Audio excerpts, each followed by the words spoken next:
Hello and welcome to The World Today. I'm Layo Olarinde. Here's what's coming up on the program. The Federal Bureau of Investigation releases a person of interest picture in the killing of Charlie Kirk, even as it says the killer is still at large. Well, U.S. President Donald Trump vows to hunt down and crush U.S. enemies at 9/11 Pentagon Memorial Service in Virginia. Plus, UK Prime Minister Keir Starmer fires U.S. Ambassador to the UK, Peter Mandelson.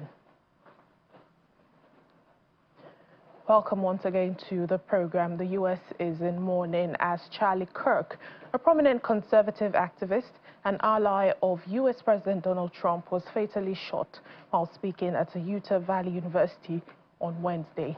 The incident occurred during a debate at the university where Mr. Kirk was answering questions from students. A single shot was fired from a rooftop, hitting Mr. Kirk in the neck, and he was later pronounced dead.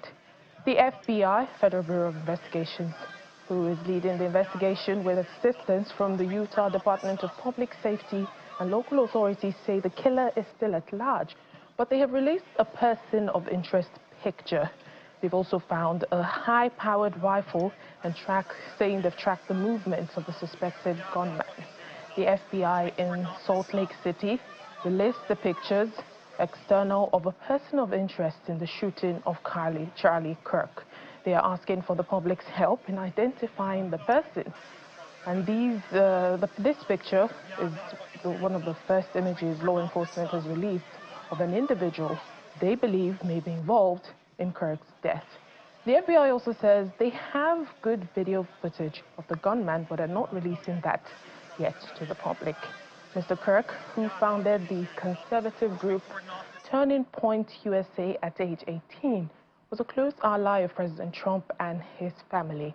Well, in a video message, President Trump said he was filled with grief and anger at the heinous assassination, calling it a dark moment for America.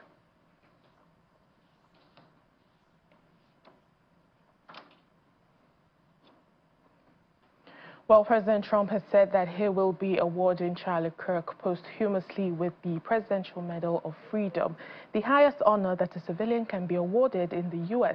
According to President Trump, Mr. Kirk was a giant of his generation and a champion of liberty who inspired millions of people.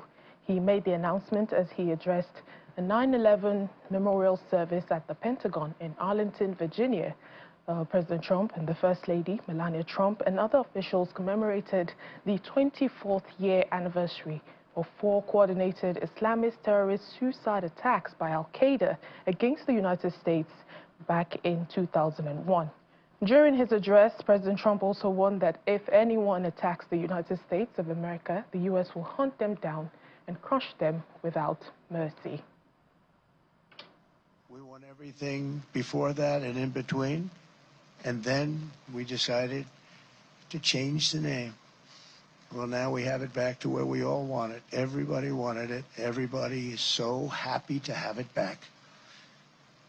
You will fail and America will win, win, win. The enemy will always fail.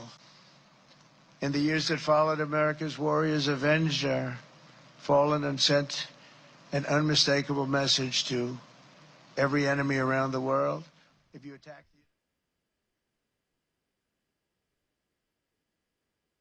Plethora of tributes continue to pour in for Charlie Kirk. War Secretary Pete Hegseth described him as an American patriot whose life and death is giving hope. Mr. Hegseth paid condolences with an army unit after the shooting of Charlie Kirk. He called Kirk a man taken by an assassin's bullet, adding that he, being with the army, was the most fitting response to the tragedy. We lost an incredible American today, a dear friend of mine. If you knew him, you love him. His name is Charlie Kirk. Taken by an assassin's bullet, unfathomable. The only assurance I can take is that I know he is with his Lord and Savior right now. He has heard the words, "Well done, good and faithful servant," as I know many of you will hear. And I didn't quite know what to do after that news with the rest of the day. But I know what felt fitting was to definitely come here and be with all of you. Not media, not anything. Just you don't do this for media. You don't do this for recognition. You do this because you love your countries and your communities in quiet ways that a lot of people don't understand. And so being here with you, with people who give so much, who put their lives at risk, and their families know it, is exactly where I should be and where we should all be. So if you would, bow your head with me and join me in the Lord's Prayer. Still on Charlie Kirk's death, top Democrats have condemned political violence and urging Americans to unite in the wake of the tragedy. We've seen former presidents Barack Obama, Joe Biden condemn the shooting, while Senate Minority Leader Chuck Schumer said this is a time that all Americans should come together and feel and mourn what happened. On Wednesday, a moment of silence for Mr. Kirk in the U.S. House of Representatives descended into shouting. Well, during the quiet time, Republican Representative Lauren Boebert called for prayer to be said out loud, saying silent prayers get silent results. Well, Democrats objected, leading to a loud exchange on the floor. Well, House Speaker Mike Johnson called for order and said a prayer will be held after the moment of silence. Well, let's bring in our Washington, D.C. correspondent, Maria Bird, to discuss this further. Hello, Maria. A lot to unpack. It's a devastating and sad time today. I mean, since yesterday, even as more details are revealed. Talk to us about the latest developments. Yes, and so the person of interest is someone that they're obviously keeping the details very close at this time because they just don't want to disturb any of the investigation that's currently happening. We know that the rifle that was used was a very high-powered rifle.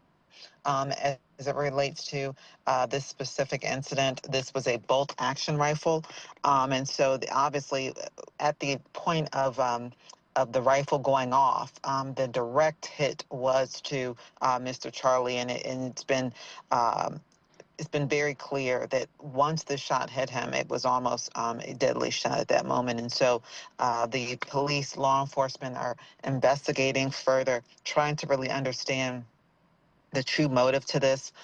This was an unassuming event at the Utah Valley University, and one that I think most individuals were obviously very shocked that this type of fatal shooting could have occurred. Obviously, as you all probably have been able to see, there have been very clear footage of this individual kind of walking through the campus, and they are asking that if there is any additional information from those who were attending the rally, that they could please provide those to them so that they could obviously have more leads to being able to find and capture the individual that actually fired this.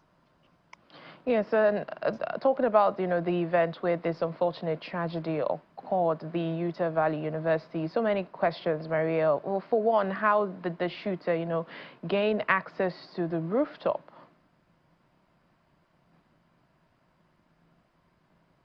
Yes, that is, I think, what the FBI is trying to understand. Well, we do have to note, though, that Mr. Kirk had his own security. So this was not where we've seen in past where you've had a public political figure such as a president, vice president, where a security breach has happened. And so obviously security that is hired by an individual is a very different level of security that typically when you have someone like a president coming to a university, they do what they call a sweep prior to the event where they've checked all the areas that could possibly have some sort of any type of attack occur from.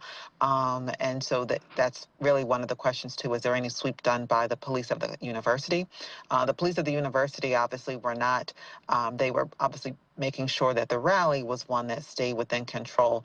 But to your point of whether or not there was some sort of security breach by the person being able to enter the rooftop area, which was most likely a area that was not authorized for him to be on, but there probably was not the level of security that was required to ensure that he was not able to get to that point.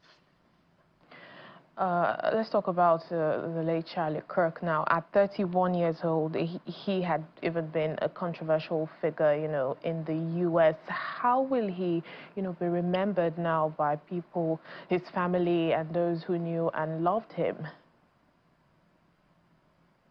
So the president is planning to speak with the family, and they plans to. Obviously, he's also asked that people put their flags, organizations, companies, government facilities, put their flags at half-mast in honor. We're also, unfortunately, today is the day of remembrance for 9/11. So it's a day that has, obviously, many people thinking about this situation, but also the devastation that occurred in the United States on September 11th, 2001. So the president will be speaking. He is obviously calling for this investigation to secure the individual that did this. He's also said that you don't replace a Charlie Kirk. There were much aspirations with the MAGA party for him, and he said that he was a unique man, and that the manhunt for the FBI to find the killer is something that he is looking for the FBI to move forward on. And so this is definitely an outpouring across the United States, regardless of what political party someone sits in, the heartbreak and empathy for the family and for this devastating and very, very unfortunate and sad occasion. And this yet again, brings to the fore the issue of gun violence in the U.S., isn't it? You're exactly correct. Many people have not yet talked a lot about, but unfortunately, there was not only that shooting yesterday, but there was a shooting in Colorado as well. This was an attack at a high school. The attacker actually has lost his life as well, but there was an attack at a high school in Colorado. And so we're seeing these types of unfortunate realities. This goes back to gun laws, gun bills. We know that the U.S. has stood on the Second Amendment right to bear arms, but there has been a call to action to review the level of access that the U.S. should allow for individuals with these type of weaponry. And so this is going to be obviously at the forefront of Congress. And the question is how the president plans to respond to whether or not the level in which people should be under investigation, under scrutiny, that do bear arms, and to ensure and to try to prevent these type of occurrences in the future. All right, then, Maria Bird will be keeping in touch with you even as, details unravel when more information is out. Thank you so much, our correspondent Maria Bird in Washington.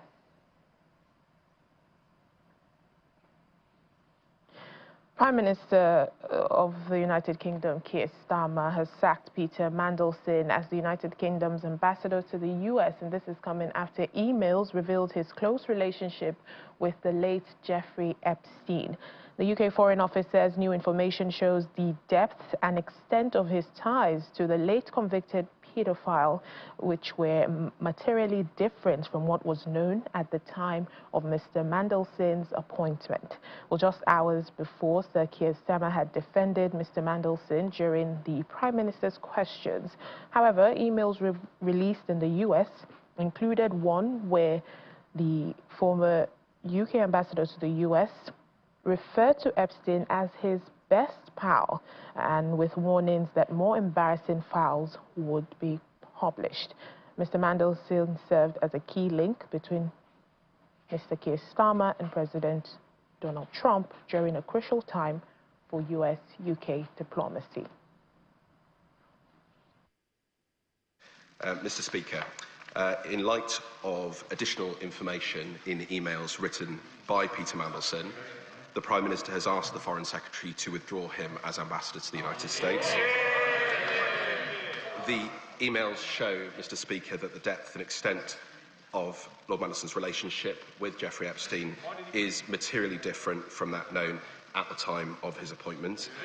In particular, Mr. Speaker, Lord Malleson's suggestion that Jeffrey Epstein's first conviction was wrongful and should be challenged is new information. And in light of that, Mr. Speaker, and mindful, as we all are, of the victims of Epstein's appalling crimes, he has been withdrawn as ambassador with immediate effect.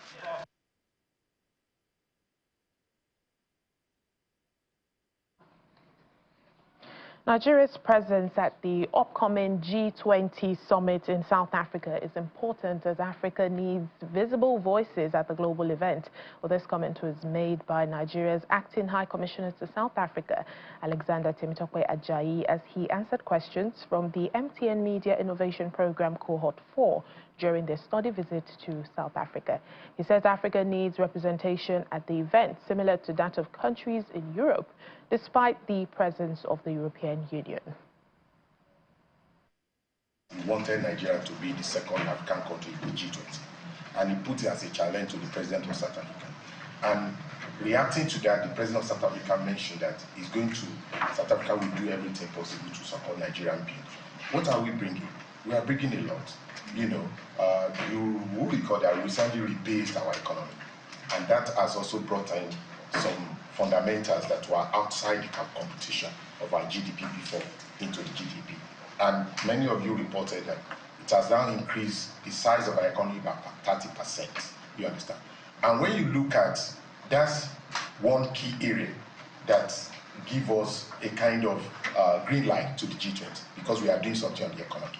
And you also recall the 4 tax bill that were recently signed into law, which when is fully implemented, you're going to see a kind of what we call it increase in terms of revenue that comes to the government, in terms of money that comes to government revenue, and in terms of how this investable fund are applied to different critical sectors that are. And finally, on the program, Taiwan is set to become the highest aged society this year, and the country has turned to innovative programs to keep its seniors active and engaged. The Bulao Never Old initiative runs restaurants, classes, and sports activities that encourage the elderly to pursue hobbies and remain socially connected to the society. Well, participants say the program helps them stay healthy and happy while also contributing to their community. The project aims to create role models for healthy aging and is seen as a blueprint for countries grappling with similar demographic challenges. They have different programs. They have different classes every day, and I enjoyed them very well. Like exercise, drawing, or playing games. I like them very much. My friends, they also make cakes for me sometimes, and also we play games after class every day. And that's it on the program today. Thank you for watching. I'm Layo Olarinde.